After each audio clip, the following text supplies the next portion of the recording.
Good morning, everyone. I'm Jonathan Menn. I'm the Director of Equipping Church Leaders East Africa, or ECLEA. And this is the first lecture in a series that's going to go through our course book, Christianity and Islam. Before I begin, I'll just tell you a little bit about myself in case you don't know me. I'm from the United States. I've been married for 40 years to my wife Nancy. We have 6 children, 3 boys and 3 girls, and 4 grandchildren, plus 2 more on the way.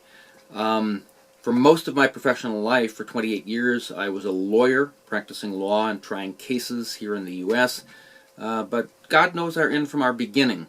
And so several years ago, beginning in 2003, I began pursuing a Master of Divinity degree at one of, I think, America's best theological schools. I quit the practice of law at the end of 2005 and finished my degree in May of 2007. I knew I wanted to teach, not be the pastor of a local church, and through God's providence, God opened my eyes to the fact that the church in the West is shrinking, but the church in the non-West, particularly in Africa, is growing. But the biggest problem among the church leaders in the non-Western world is that most church leaders have very little or no formal theological education, and most of them have very few good theological resources. So God basically spoke to me and said, if you want to teach, why don't you go where my people are and where the need is, rather than feeding already fat people? So through God's providence, I made my first trip to East Africa in May of 2005. Got malaria, which didn't show up until August. Actually, I've had malaria 2 or 3 times. And I'm actually very glad of that, because I know what you, my friends in East Africa, what you have to deal with all the time. I returned in 2006, and then I got my degree in May of 2007. And 3 weeks later, I was on an airplane back to East Africa. I was with another organization for 6 years, and then with my partner Frank Cummings, founded ECLEA in 2013. And so since 2007, I've been making 5 trips to East Africa every year. I'm typically in country about 3 weeks at a time, then I'm home usually 6 or 7 weeks. And I spend most of my time researching and writing. All of our books, and right now we have 15 courses, are on the ECLEA Courses and Resources page of the ECLEA website, which is www.eclea.net. But we're going to be talking about Christianity and Islam, and I think this is a vital course and one of the most important courses that you can take, because it deals with the most important aspects of both Christianity and Islam. Hence, the book is entitled Christianity and Islam, The Essentials. Now, the book is in both an unabridged version and an abridged version. This particular class, I'm going to be using the abridged version, but the lecture notes would apply equally to the unabridged version. Since the page numbering is different between the two, I may refer to pages sometime, but I will plan on going through this book in order, and so I may refer to section numbers, chapter and section numbers, rather than page numbers. So you should have no problem following me. I'm obviously not going to go through it word for word. That's why you have the book. But I'm going to try to hit the highlights, because we learn, obviously, when we hear somebody talking about a subject like I'm doing now. Our learning goes way up when we then read about that same thing, and the reading will give a lot more detail, and it will help to cement in our minds the things we hear in the lecture. And then, for those of you who are in this particular class, you can interact with me with questions, and I'll try and give you decent answers. And again, learning goes way up when we engage with the material. So This first lecture, I'm going to deal with Chapter 1, which is entitled Basic Overview of Islam. And we'll take a look at the origin of Islam and their sources of authority, its articles of belief, some of the other aspects like calendar and holy days and holy places, and a brief history of Islam. And again, far more detail is contained in the book, which you need to read. This is important because, and this course is important, because Christianity and Islam are the two largest religions in the world. Christianity currently has about almost 2.5 billion people call themselves Christian, or about a third of the world's population. Islam has around 1.8 billion, or close to 25% of the world's population. Now, Islam means submission to Allah, and Muslim means one who is submitted. Muslims view the entire world basically as divides the world into two groups. Dar al-Islam, or the House of Islam, which means those areas where Islam is dominant, and Dar al-Harb, or the House of War. That is where Islam is not in charge. And the whole point of Muslims is to bring this second house, Dar al-Harb, under submission to Allah and Islam. Now, Islam was founded by a man named Muhammad, who lived about 600 years after Jesus Christ. Muhammad was born about the year 570 A.D., and he died in 632. He was a native of Mecca in modern-day Saudi Arabia. And after his death, Islam spread quickly. It overran all of Arabia. It overran northern Africa. It spread to the east as far as India and China, and to the west it took over Spain and got as far as it was finally stopped in a major battle right outside of Paris, France.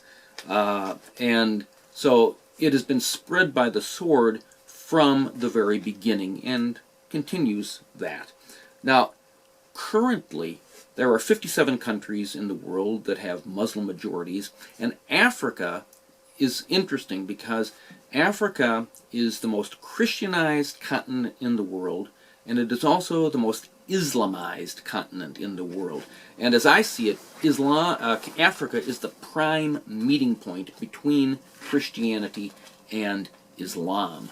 As you may know, Islam controls the northern part of Africa and controls the coasts, and they have a very well thought out, well-financed plan from the Islamic oil states to try and Islamize all of Africa. So they're building mosques and schools, they pay people to convert to Islam, and we need to open our eyes to what is going on. And that is why we need to know what Islam is all about. But for those of you who are in church ministry and who are church leaders, you need to know the gospel backwards and forwards as well. Now, Islam tries to present itself as being united, as one community, which they call the Ummah. And they often try to contrast all the different Christian denominations with the unity of Islam. That's really not true, because Islam itself is divided into major sects or groups. The largest are called the Sunnis, which constitute at least 80% of Muslims. Second are what are known as the Shiites, about 10% of world Muslims. The main Shiite countries in the Middle East are Iran and Iraq. But even within those groups, there are multiple subgroups. For example, within the Sunnis, the Wahhabi. It's an ultra-Orthodox literalist movement within which largely controls Saudi Arabia. All of the 9/11 terrorists were Wahhabis from Saudi Arabia. There are other groups as well. The Sufis are more of a mystical sect. The Ahmadiyya is a group of Muslims that began in India in the 1800s. Many Muslims consider them not true Muslims, although they do hold to all of the cardinal tenets of Islamic belief.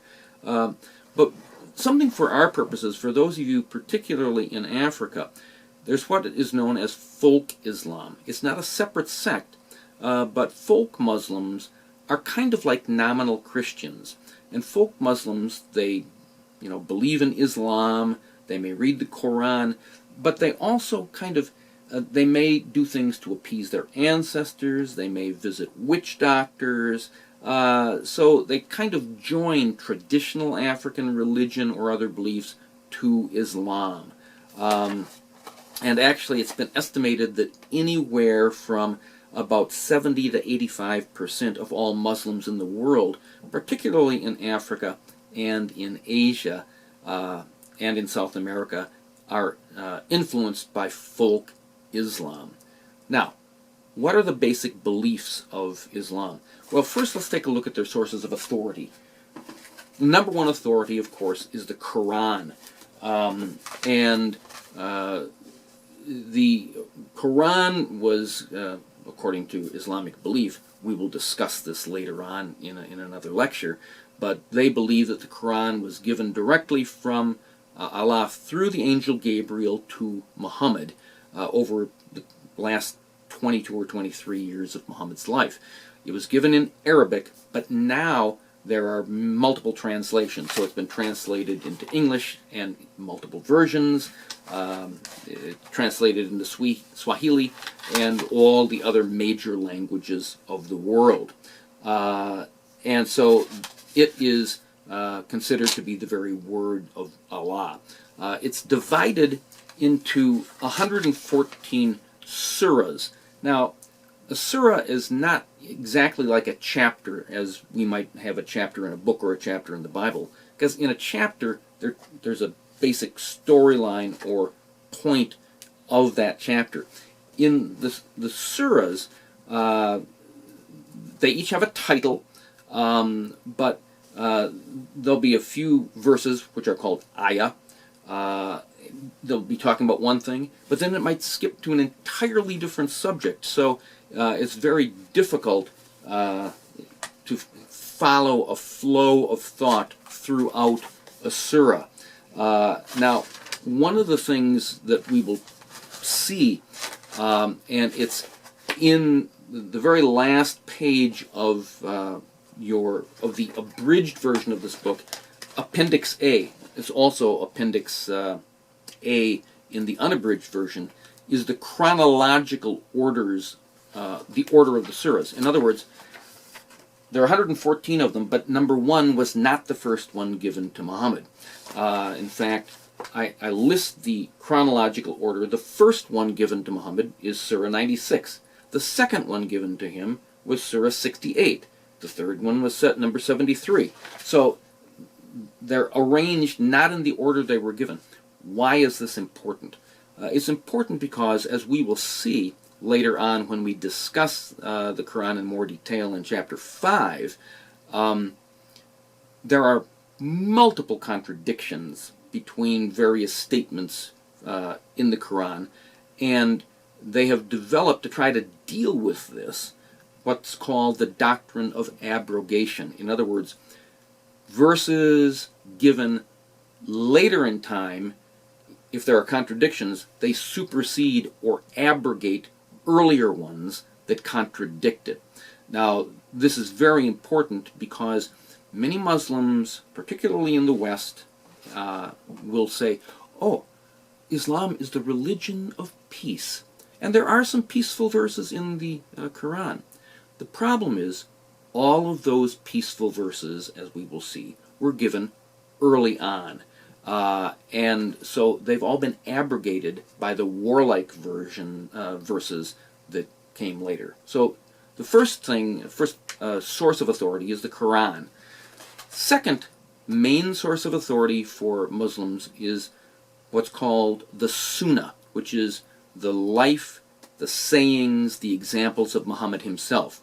Now, and that's where they get the word Sunnis. They're ones who follow the path of the Prophet Muhammad. Now, the sayings of Muhammad have been collected into a number of different books called the Hadith. The Hadith are the sayings of Muhammad, what he did, what he approved of, what he didn't do, and there are 6 sort of canonical versions and other versions or compilations of the Hadith. The Hadith really kind of fleshes out the Quran. And the Hadith, and the two of them, the Quran and the Hadith, combined are the basis for the Sharia law. Because in Islam, the Sharia is designed to be a comprehensive set of do's and don'ts to govern every aspect of the life of the Muslim. When they get up in the morning, what they wear, what they eat, everything is governed by Sharia, which is based upon the Quran and the Hadith. And by the way, the Hadith, it's a very large section of books, but all of these things, both the Quran and the Hadith, are all available online. And I include the websites in a footnote, for example. In the abridged version of your book, in footnote 3, I talk about, there's a source called sunnah.com where they have all of these different hadiths, and likewise different translations of the Quran are available online. So if you don't have the hard copy, you can get it online, and as we'll talk about later on, it may be very helpful, particularly in dealing with Muslims, to print out certain of these hadiths. Now, so those are the main sources of authority, the Quran, the Hadith, which go to form the basis of the Sharia. Now, you may have heard of the 5 pillars of Islam. And what are they? Number 1 is the Shahada. The Shahada is the basic declaration of faith of all Muslims, which is, there is no God except Allah, and Muhammad is his messenger.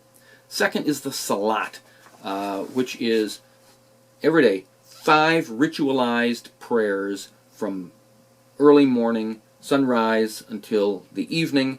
And it's not just prayer, but it involves kneeling and bowing and ritualized sayings. Third is Zakat, which is Muslims, is 2.5% of a Muslim's average annual wealth is supposed to be given to benefit the poor in Islam. The fourth article of the 4th pillar is what's known as Saum, which is fasting during the month of Ramadan. In other words, from sun up until sundown, a Muslim is not supposed to eat, drink, or have sex. They can have all of those things after sundown. And the 5th pillar is the Hajj. Once in a Muslim's life, he is supposed to participate in a pilgrimage to Mecca. Now, Islam has 6 articles of belief as well. The first is belief in Allah. Second is belief in the angels. Third is belief in Allah's books, which is more, as we will see, than just the Quran, because actually Muslims are supposed to believe in the Torah, in the Psalms, the Zabur, and the Gospel. And we will talk again about this in some detail when we get to chapter 5, dealing with the Bible and the Quran. The 4th article of belief is belief in Allah's messengers, because Muhammad is not the only one. In Islam, Adam was a messenger. The major ones are Adam, Noah, Abraham, Moses, Jesus, and Muhammad. So they're supposed to believe, among other things, in Jesus. Now, as we'll see in chapter 2, when we get there, the Jesus they believe in is not the true biblical, historical Jesus, but we will get there. The 5th article of belief is belief in the last day, the day of judgment, and the 6th is belief in Allah's pre-decree, predestination. Now, the Islamic calendar As you may know, the Jewish calendar was based upon the phases of the moon, but then they would, the Jews would add a month every so often, or a number of days, to get the lunar calendar to correspond to the sun's revolving, the Earth's revolving around the sun. Islam doesn't do that. They have a lunar-based calendar that has only about 354 days per year. So every year, their calendar goes back 11 days. So it may be Ramadan now. Next year, Ramadan would start 11 days earlier. In 3 years, Ramadan would be a month earlier, and so on and so forth. They have a number of special holy days and festivals, which I list in your book. And they have a number of holy places. The holiest place, of course, is what is known as the Kaaba in Mecca. It's a large cube-like building that had been a site for worship of pagan idols, but now it is the holiest place in all of Islam. And that's where, for the day of the Hajj, millions of Muslims converge around the Kaaba in Mecca. The second holiest site is the Mosque of the Prophet in Medina, where Muhammad is buried. And the third holiest site is the Al-Aqsa Mosque in Jerusalem. If you've seen pictures of Jerusalem, it's that large mosque with the golden dome. Now, just to conclude this, Muhammad himself, I want to look at Muhammad and the history of Islam very briefly. He was born, as I say, to the in Mecca, of the tribe of the Qurayshi tribe. He was born in 570. He led trading caravans, but then, when he was 40 years old in 610, he was in a cave, and he claims that the angel Gabriel appeared to him. He became very frightened. He didn't know what was happening. He went home and talked with his wife, Khadija, who, by the way, was the owner of the caravan and was 15 years older than him. She convinced him that this was legitimate and he was a real prophet. And he began receiving these revelations. He started out, and the whole point was, there is only one God. That is the fundamental Islamic belief of Tawhid. There is only one God, which is one reason why they attack Christians, because they say that the Trinity means that there's three gods. We'll talk about that too later on.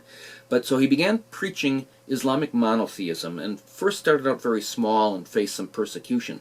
But and that's why he had all these peace and tolerance verses, because he was in the minority. But then he became very powerful. He took over, and then all of this peace and tolerance went out the window. And so the last 10 years of his life, he spent in Medina. He was a conqueror. He had conquered most of Arabia, united it under Islam. But then in 632, he died, probably having been poisoned. And we will talk about the significance of his death later on. So, after he died, he had not chosen who was to succeed him. His closest friend, Abu Bakr, became the first caliph. He was caliph for about 12 years. Then Umar was caliph for 10 years. He was assassinated by another Muslim. Uthman became the third caliph for, again, about 12 years. He also was assassinated. And then Ali became the caliph for 5 years. He also was killed by other Muslims. Following that were different dynasties. And, you know, after World War II, well, Western nations, Britain, France, and other colonial powers colonized Islamic lands, but they were able to dominate politically, but they never were able to make really inroads into Islam religiously. So since 1945, as was true in Africa, the colonial powers gave independence to their former colonies, and as a result, multiple Islamic states have come into being since 1945. And with that, particularly in the last 30 or 40 years, the rise of jihadist Islam and extremist Islam has arisen. We will talk more about that also later on in chapter 3 when we look at sin and salvation according to Islam. So this has been a very brief and quick overview of Islam, and following this we are going to be looking at the most central aspect of Islam and Christianity, namely Jesus and Muhammad. So thank you very much for paying attention to this first lecture. I look forward to talking with you over the course of the next many days with the other lectures concerning Christianity and Islam. Thanks much.